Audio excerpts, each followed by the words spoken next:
What is up, legends? Martin Legend and Theodore the Magic Mascot back with another card trick. Today's one is completely no setup. It doesn't require a setup deck at all. You can do it with a borrowed deck of cards. Really doesn't matter. And yes, if you're brand new to my channel, hit the subscribe button, hit a like button, comment button, all those things. It really would help my channel out a lot. And yes, if you wouldn't mind just subscribing if you have watched my videos before, if you're brand new to my channel, it really would help a lot. And yes guys, without further ado, let's get straight into today's performance. Okay guys, so for today's performance, I'll go up to a spectator and I'll shuffle the deck just like this. I'll even have the spectator shuffle the deck, so let's for a change have a spectator that can actually shuffle cards instead of just doing overhand shuffle. So let's say the spectator would like to shuffle like this, because for some reason when I say a spectator can shuffle the cards, I always go for overhand shuffle. I have no idea why. And let's just say the spectator wants to cut the deck one more time. Now the deck is nice and all mixed up. So then what I do is I'll give the spectator a free choice on any of these cards. Let's say they want to go for this card. I'll show it to you guys. I don't need to know this card. So that's your card. What I'm going to do is I'm just going to lose your card somewhere into the middle of the deck, just like that. Okay, so now a lot of times people would believe that magicians control the card to the top of the deck, but that's clearly not your card. Or people would believe magicians control the card to the bottom of the deck, but that's also clearly not your card. So your card is lost somewhere in this deck. So now what I would like you to do is just touch 4 cards.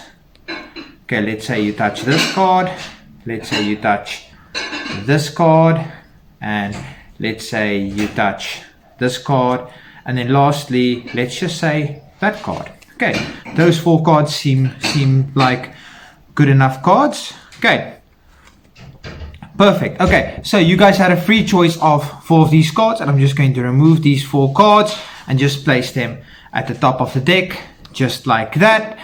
Okay, just square the deck nice and up, and I'm going to show you that you have here the Queen of Diamonds, you have the 5 of Clubs, you have the Ace of Clubs, and the 7 of Hearts. None of those cards are yours, right? I'm pretty sure none of them are yours.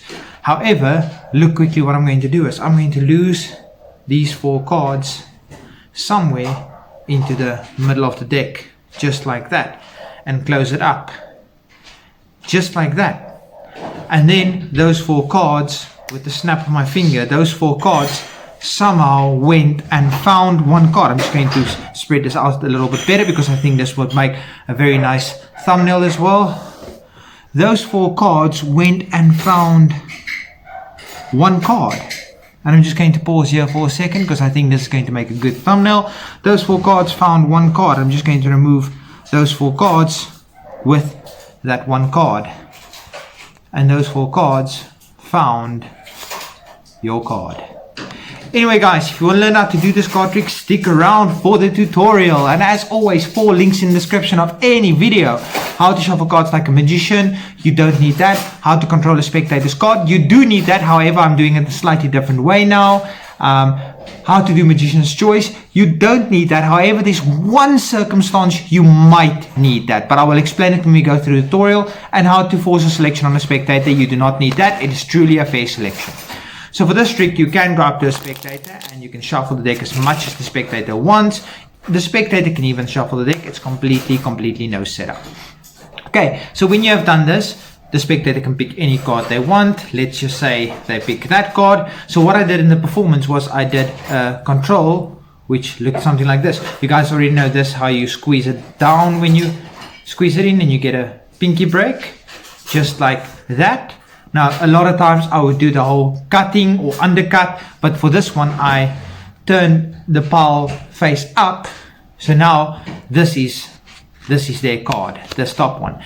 So now what you do is you explain to the spectator. A lot of times magicians would control the card to the top. Oh, by the way, did I show you the card? Okay, that's your card. I don't know if I showed it, but anyway, I don't know. I may have mistakenly showed it or not showed it or something. But anyway, that's your card, because what I did was I squeezed your card in, then I pushed it down, the 5 of Diamonds, I pushed it down, I got a pinky break, and then I turned this face up. That's still your card, the 5 of Diamonds. I turned this face up, and I explained that a lot of times magicians would control your card to the top. That's not your card. Now I turn this over, and that is still your card. Or Magician would control your card to the bottom, but that's not what I did. And then I turn it face up, and there we go, I've controlled your card to the top. That's exactly where I want your card. I want your card at the top. Now what you do is, this is where you might need Magician's Choice. You want the spectator to touch 4 cards. If one of the 4 cards they touch is the top card, you just force that card on them using Magician's Choice. But let's say for this purpose they take this one, this one,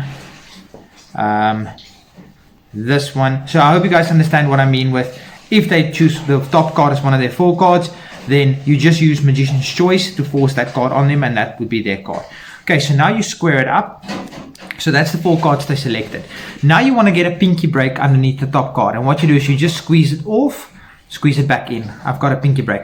And a way to disguise that easily is you just push it off, push it back on as you flip the deck face up. So I don't have a pinky break now, and as I flip the deck face up, you guys did not see that, I caught a pinky break. Just like that. I'll show it one more time. So imagine these cards are in here somewhere. So I don't have a pinky break. I turn the cards face up, and there we go. I've got my pinky break. Then you take these 4 cards out, these 4 cards that they touched, and you put it on top of the pinky break, and you change the pinky break into a thumb break, just like that. Then you lift off the 4 cards with their face down card, but you make sure not to flash any of the cards. Then you show them what we've got here is the 4 of spades. You pull them off one at a time. You put the 4 of spades at the bottom. Then we have the 7 of diamonds. You put the 7 of diamonds at the bottom as well. Now you have 2 cards with their card in the middle. Now for the 8 of clubs, you don't want to put it at the bottom. You just say, okay, and we've got the 8 of clubs and the 2 of diamonds, and you put the 8 of clubs back at the top. So you still have this little sandwich. And you say, okay, well, clearly none of those 4 cards were your card. But what I can do is I can put them straight back into the middle of the deck.